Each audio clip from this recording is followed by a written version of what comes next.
साथ जुड़े हुए हैं। धनखड़ साहब, मेरा पहला सवाल आपसे यही है, लिखित में एमएसपी और साथ ही मंडी सिस्टम लागू रहेगा, लिखित में चाहिए उनको, और जिस तरह से अब ये चल रहा है मामला, इसको गंभीरता से लेकर आपकी सरकार, देखिए 2 कदम उधर से भी पीछे हटना होगा, 2 कदम आपको भी पीछे हटना होगा। क्या आप लोग न्यूनतम समर्थन मूल्य पर लिखित में कुछ भी देने को तैयार हैं, जो किसानों की सबसे बड़ी मांग है? धनखड़ साहब।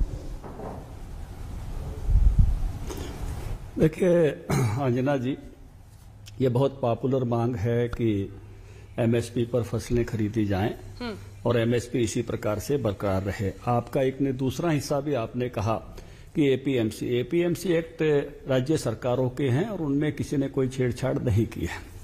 एमएसपी के बारे में जरूर आ रहा है कि अभी एक सरकारी आदेश है, ये कानून के रूप में तब्दील हो और इसकी गारंटी मिले। ये किसानों की बहुत पुरानी और पॉपुलर मांग है और किसी की भी इससे असहमति है ऐसा नहीं है। मुद्दा केवल रिसोर्सेज का है। बड़े सीनियर लोग बैठे हैं, सब समझते हैं कि अभी ये देश में 78 करोड़ क्विंटल अनाज खरीदे जाते हैं, 34 करोड़ क्विंटल गेहूं, 44 करोड़ क्विंटल जो है धान झुन्ना खरीदा जाता है, 1.5 लाख करोड़ रुपया खर्च होता है। इसमें बड़ा हिस्सा हरियाणा पंजाब का है, कणक 10 राज्यों से खरीदी जाती है और धान जो है 23 राज्यों से खरीदा जाता है।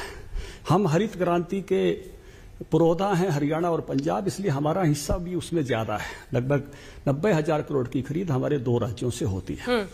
और इसी विषय पर किसानों की जो अपेक्षा है वो ये है कि भाई गारंटी मिले। गारंटी के साथ रिसोर्सेज कितने बढ़ेंगे, उन रिसोर्सेज संसाधनों को कैसे जुटाया जाएगा, कितनी खरीद और बढ़ेगी, सवाल यही है। किसी की असहमति नहीं है, कोई ऐसे किसानों को देना नहीं चाहता, ऐसा नहीं है, क्योंकि घर में जो भी कुल रिसोर्सेज तो क्या आप कह रहे हैं उन रिसोर्सेज में से कि मौजूदा जानकारी के मुताबिक जब आप रिसोर्सेज पर नजर डालते हैं, तो संसाधनों पर नजर डालते हैं, तो आपको लग रहा है कि आप ऐसी पोजीशन में नहीं है कि आप उनको गारंटी दे सके? क्या मैं ये मानूं, या सरकार इस तरफ काम कर रही है?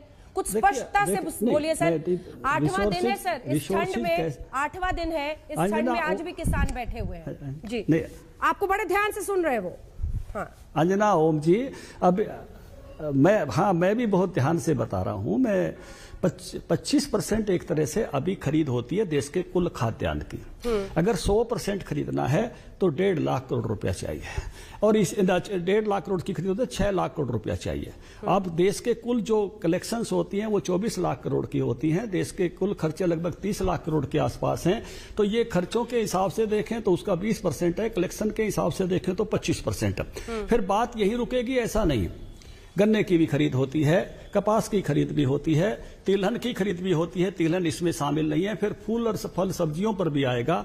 तो देश के कितने रिसोर्सेज इस विषय पर जो है व्यय किए जा सकते हैं, कितने संसाधन उसके लिए जुटाए जाएं, तो इस पॉपुलर मांग से किसी को भी वो नहीं है कि नहीं होनी चाहिए, लेकिन रिसोर्सेज जुटाकर इस पर आगे बढ़ा जा सकता है। तो इसके लिए संसाधनों की जो आवश्यकता है उसका विचार करने का काम पूरे देश का भी है, सरकार का भी है, पूरे अर्थ विशेषज्ञों का है, मीडिया के जानकार लोगों का भी है। तो उस नाते से कितनी खरीद में आएगा, कितने रिसोर्सेज चाहिएंगे, उसके साथ ही इस पर आगे बढ़ने की चीजें आगे बढ़ेंगी।